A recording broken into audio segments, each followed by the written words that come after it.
ಧರ್ಮಸ್ಥಳದಲ್ಲಿ ಕಸವನ್ನ ಗುಡಿಸುವ ಕೆಲಸವನ್ನ ಮಾಡಿಕೊಂಡು ಬೆಳೆದು ಹೋಗಿರುವಂತಹ ದೂರುದಾರ. ಎಸ್ ವೀಕ್ಷಕರೇ, ದೂರುದಾರ ಯಾರು ಎನ್ನುವಂತಹ ವಿಚಾರ ಈಗ ಮುನ್ನೆಲೆಗೆ ಬಂದಿರುವಂತಹ ಸಂಗತಿ. ಯಾಕಂತಂದ್ರೆ ಇಲ್ಲಿವರೆಗೂ ಕೂಡ ಈ ವಿಚಾರದ ಬಗ್ಗೆ ಯಾರು ಮಾತನಾಡ್ತಾ ಇರಲಿಲ್ಲ. ಆತನ ಕಾಲ್ಪನಿಕ ಹೆಸರನ್ನೇ ತಲೆ ಮೇಲೆ ಎತ್ತು ಕುತ್ಕೊಂಡ್ಬಿಟ್ಟಿದ್ರು. ಆದ್ರೆ ಈಗ ಬಂದಿರುವಂತಹ ಹೊಸ ಒಂದು ಹೇಳಿಕೆಗಳು, ಹೊಸ ಒಂದು ಮಾತು ಸಾಕಷ್ಟು ಸಂಚಲನವನ್ನ ಸೃಷ್ಟಿ ಮಾಡಿದೆ. ಎಸ್, ಈ ವಿಚಾರಕ್ಕೆ ಸಂಬಂಧಪಟ್ಟಂತೆ ನನ್ನ ಸಹೋದ್ಯೋಗಿ ಶರತ್ ದೂರವಾಣಿ ಸಂಪರ್ಕದಲ್ಲಿದ್ದಾರೆ. ಶರತ್, ಆತ ಹಿಂದೂನ, ಮುಸ್ಲಿಮ, ಕ್ರಿಶ್ಚಿಯನ್ನ ಎನ್ನುವಂಥದ್ದು ಈಗ ಮುನ್ನೆಲೆಗೆ ಬಂದಿರುವಂತಹ ವಿಚಾರ, ಏನ್ ಹೇಳ್ತೀರಿ ಇದಕ್ಕೆ? ಈ ಒಂದು ಪ್ರಕರಣದಲ್ಲಿ ದೂರುದಾರನ ಐಡೆಂಟಿಟಿ ಅಥವಾ ಅದನ್ನ ಧರ್ಮ ನಿಜವಾಗ್ಲೂ ಕೂಡ ಅದಕ್ಕೆ ಯಾವುದೇ ರೀತಿಯಾದಂತ ಬೆಲೆಯನ್ನ ಕೊಡಬಾರದು. ಯಾಕೆ ಅಂತಂದ್ರೆ ಈ ರೀತಿಯ ಪ್ರಕರಣದಲ್ಲಿ ದೂರಿನ ಗ್ರಾವಿಟಿ ಏನಿದೆ, ದೂರ ಏನಿದೆ ಮತ್ತು ಆ ಅಪರಾಧ ಕೃತ್ಯಗಳು ಸತ್ಯವಾ, ಆ ಸತ್ಯವನ್ನ ಮುನ್ನೆಲೆಗೆ ತರುವಂತಹ ಪ್ರಯತ್ನವನ್ನ ಎಫ್ಐಟಿ ಮಾಡ್ತಾ ಇದೆ. ಜೊತೆಗೆ ಸಾರ್ವಜನಿಕ ವಲಯದಲ್ಲೂ ಕೂಡ ಆತನ ಐಡೆಂಟಿಟಿ ಅಥವಾ ಆತನ ಧರ್ಮ, ಜಾತಿ ಇದರ ಬಗ್ಗೆ ಚರ್ಚೆ ಮಾಡುವುದಕ್ಕಿಂತ ಇದರ ಏನೋ ಒಂದು ಅಪರಾಧ ಕೃತ್ಯ ನಡೆದಿದೆ ಅನ್ನುವಂತಹ ಆರೋಪ ಇದೆ. ಆ ಆರೋಪ ಸರಿಯಾ ಸುಳ್ಳ ಅದರ ತನಿಖೆಯಾಗಬೇಕು. ಆದ್ರೆ ಇವತ್ತಿನ ನಾವು ಯಾವ ಹಂತಕ್ಕೆ ಬಂದು ತಲುಪಿದ್ದೇವೆ ಅಂತಂದ್ರೆ, ಸಾಮಾಜಿಕ ಜಾಲತಾಣಗಳಲ್ಲಿ ಸಾರ್ವಜನಿಕ ವಲಯದಲ್ಲಿ ಆತ ಇತರೆ ಧರ್ಮೀಯ, ಹಿಂದೂ ಧರ್ಮೀಯನಲ್ಲ, ಈ ಕಾರಣಕ್ಕಾಗಿ ಒಂದು ಪಿತೂರಿಯನ್ನ ಮಾಡಲಾಗ್ತಿದೆ ಅನ್ನುವಂತಹ ಊಹಾಪೋಹಗಳು ಮತ್ತೆ ಕೆಲವೊಂದು ಅಜೆಂಡಾ ರೀತಿಯ ಕೆಲವೊಂದು ಪ್ರಾಪಗೆಂಡಾಗಳು ಕೂಡ ಮುನ್ನೆಲೆಗೆ ಬರ್ತಾ ಇದ್ದಾವೆ. ಸೊ ಹೀಗಿರುವಾಗ ನಮ್ಮ ಪತ್ರಿಕಾ ಧರ್ಮ ಒಂದು ಸತ್ಯವನ್ನ ಮುನ್ನೆಲೆಗೆ ತರುವಂತದ್ದು. ಆ ನಿಟ್ಟಿನಲ್ಲಿ ಫ್ರೀಡಮ್ ಟಿವಿ ಮಾಹಿತಿಯನ್ನ ಕಲೆ ಹಾಕುತ್ತಿರುವಾಗ ಆತ ಹಳೆ ಮೈಸೂರು ಭಾಗದ ಜಿಲ್ಲೆಯೊಂದರ ಒಂದು ಚಿಕ್ಕ ತಾಲೂಕಿನ ಒಂದು ಚಿಕ್ಕ ಹಳ್ಳಿಯಲ್ಲಿ ನೆಲೆಸಿರ್ತಾರೆ. ಆತನಿಗೆ ಒಂದಿಷ್ಟು ಜಮೀನು ಕೂಡ ಇರ್ತವೆ. ಆದ್ರೆ ಆತನ ತಂದೆ ತಾಯಿ ಒಂದು ಅಪಘಾತದಲ್ಲಿ ಮೃತಪಡ್ತಾರೆ. ಅದಾದ ನಂತರದಲ್ಲಿ ಬಹಳ ಚಿಕ್ಕ ವಯಸ್ಸಿನಲ್ಲೇ ಧರ್ಮಸ್ಥಳಕ್ಕೆ ಬಂದು ತಲುಪುತ್ತಾರೆ. ಅದರ ಜೊತೆಯಲ್ಲಿ ಅಲ್ಲೇ ಕಸ ಗುಡಿಸಿಕೊಂಡು ಕೆಲವೊಂದು ಟಾಯ್ಲೆಟ್ ಕ್ಲೀನ್ ಮಾಡುವಂತಹ ಕೆಲಸಗಳು ಈ ತರ ಮಾಡಿಕೊಂಡು ಹೊಟ್ಟೆಪಾಡಿಗಾಗಿ ಅಲ್ಲೇ ಬೆಳೆದು ದೊಡ್ಡವರಾಗಿ ಬರ್ತಾರೆ. ಅವರಿಗೆ ಆದರೆ ಆತನ ಮೂಲ ಒಂದು ಧರ್ಮ ಯಾವುದು ಅಂತ ಹುಡುಕಿ ಹೊರಟಾಗ ಆತ ಒಂದು ಹಳೆ ಮೈಸೂರು ಭಾಗದ ಜಿಲ್ಲೆಯ ಒಂದು ದಲಿತ ಸಮುದಾಯದಲ್ಲಿ ಹುಟ್ಟಿ ಬೆಳೆದ ವ್ಯಕ್ತಿ ಎಂಬ ಒಂದು ಮಾತು ಮುನ್ನೆಲೆಗೆ ಬಂದಿದೆ. ಮತ್ತು ಇದಕ್ಕೆ ತಕ್ಕಂತ ಸಾಕ್ಷಿ ಪುರಾವೆಗಳು ಕೂಡ ಈಗಾಗಲೇ SIT ಬಳಿಯೂ ಇದೆ. ಆದ್ರೆ SIT ಈ ಬಗ್ಗೆ ಯಾವುದೇ ರೀತಿಯಾದ ತನಿಖೆ ನಡೆಸೋದಿಲ್ಲ. ಯಾಕೆಂದ್ರೆ SITಗಾಗಲಿ ಅಥವಾ ನ್ಯಾಯಕ್ಕೆ ಆತನ ಒಂದು ಐಡೆಂಟಿಟಿಯ ಗುರುತಿನ ಯಾವುದೇ ಒಂದು ನೆಸೆಸಿಟಿ ಕೂಡ ಇರೋದಿಲ್ಲ.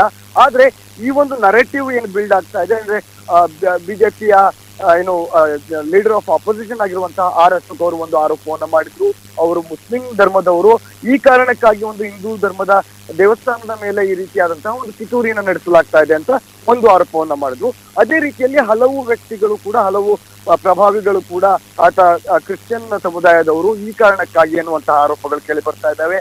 ಜೊತೆಗೆ ಕೇರಳ ಸರ್ಕಾರದ ಒಂದು ಕಮ್ಯುನಿಸ್ಟ್ ತತ್ವಗಳ ಒಂದು ಹಿನ್ನೆಲೆ ಕೂಡ ಇದಕ್ಕಿದೆ. ಆ ಒಂದು ಕಮ್ಯುನಿಸ್ಟ್ ತತ್ವಗಳು ಈ ಒಂದು ಹಿಂದೂ ಧರ್ಮದ ದೇವಸ್ಥಾನದ ವಿರುದ್ಧ ಪಿತೂರಿ ಮಾಡ್ತಾ ಇದೆ ಅನ್ನುವಂತಹ ಮಾತುಗಳು ಕೂಡ ಕೇಳಿ ಬರ್ತಾ ಇದ್ದಾವೆ. ಹೀಗಿರುವಾಗ ಆತನ ಮೂಲ ಯಾವುದೆಂದು ಹುಡುಕು ಹೊರಟಾಗ ಹಿಂದೂ ಧರ್ಮದ ದಲಿತ ಸಮುದಾಯದ, ಅದು ಆದಿ ದ್ರಾವಿಡ, ಅಂದ್ರೆ ಆದಿ ದ್ರಾವಿಡರು ಅಂತ ಅಂದ್ರೆ ಈ ನೆಲದ ಮೂಲ ನಿವಾಸಿಗಳು ಅಂತ ಅವ್ರನ್ನ ಕರೆಯಲಾಗತ್ತೆ. ಯಾಕೆ ಅಂತಂದ್ರೆ ನಮ್ಮ ಭಾರತದ, ಅದರಲ್ಲೂ ದಕ್ಷಿಣ ಭಾರತದ ದ್ರಾವಿಡ ನೆಲ ಅಂತ ಏನ್ ಕರಿತೀವಿ, ಅದರ ಆದಿ ದ್ರಾವಿಡರು ಅಂತಾನೆ ಮೂಲ ನಿವಾಸಿಗಳು. ಈ ದೇಶದ ಮೂಲ ನಿವಾಸಿ ಒಂದು ಸಮುದಾಯದಲ್ಲಿ ಭೀಮ ಅಂದ್ರೆ ದೂರುದಾರ ಹುಟ್ಟಿದ್ದು, ಅದೇ ರೀತಿಯಲ್ಲಿ ಬೆಳೆದಿದ್ದಾರೆ. ಜೊತೆಗೆ ಯಾವುದೇ ರೀತಿಯಾದಂತಹ ಬೇರೆ ಧರ್ಮಗಳಿಗೆ ಕನ್ವರ್ಟ್ ಆಗುವಂತದ್ದಾಗ್ಲಿ ಆ ರೀತಿಯ ಯಾವುದೇ ಒಂದು ಕೂಡ ನಡೆದಿಲ್ಲ. ಸೊ ಹೀಗಿರುವಾಗ SIT ಈಗಾಗಲೇ ಈ ರೀತಿಯ ಒಂದು ಮಾಧ್ಯಮ ಟ್ರಯಲ್ಗಳು ಮತ್ತೆ ಸಾಮಾಜಿಕ ಜಾಲತಾಣಗಳಿಗೆ ಯಾವುದೇ ಸೊಪ್ಪು ಹಾಕದೆ ಅವರ ತನಿಖೆಯನ್ನ ಮುಂದುವರಿಸ್ತಾ ಇದ್ದಾರೆ. ಮತ್ತೆ ಶವಗಳು ಇನ್ನು ಕೆಲವೇ ಗಂಟೆಗಳಲ್ಲಿ ಶವಗಳೇ ಮಾತನಾಡುವ ಸಾಧ್ಯತೆ ಇದೆ ಅನ್ನುವಂತಹ ಮಾತುಗಳನ್ನ SIT ಮೂಲಗಳು ನೀಡ್ತಾ ಇದ್ದಾವೆ.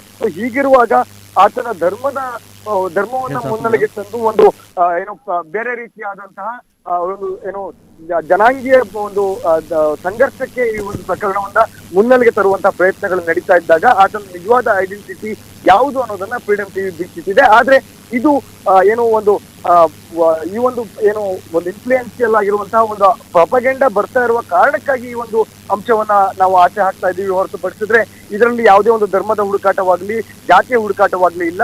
ಮಾಡಿರುವಂತಹ ಆರೋಪ ಎಷ್ಟು ಸತ್ಯ ಎಷ್ಟು ಸುಳ್ಳು ಅನ್ನುವಂಥದ್ದು ಮುಂದಿನ ದಿನಗಳಲ್ಲಿ ತನಿಖೆಯಲ್ಲಿ ಆಚೆ ಬರಲಿ ಅನ್ನೋದೇ ಫ್ರೀಡಮ್ ಟಿವಿಯ ಒಂದು ಮೋಟಿವ್ ಆಗಿದೆ. ಕಾವ್ಯ. ಎಸ್ ಶರತ್, ತಮ್ಮೆಲ್ಲ ಮಾಹಿತಿಗಾಗಿ ಧನ್ಯವಾದಗಳು.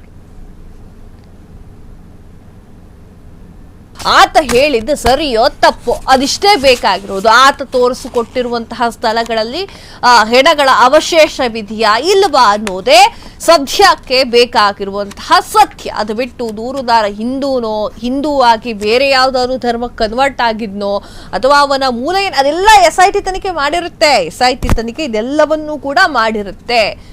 ಎಲ್ಲವೂ ಮುಗಿದ ಮೇಲೆ ತನಿಖೆಗಳೆಲ್ಲವೂ ಮುಗಿದ ಮೇಲೆ ಒಂದು ಫೈಲ್ ಹಿಡ್ಕೊಂಡು ಸರ್ಕಾರಕ್ಕೆ ಬರುತ್ತಲ್ಲ, ಆಗ ಎಲ್ಲರಿಗೂ ಕೂಡ ಇದು ಗೊತ್ತಾಗುತ್ತೆ. ಅಲ್ಲಿವರೆಗೂ ಕೂಡ ಊಹಾಪೋಹಗಳನ್ನ ನಂಬೋದು ಬೇಡ.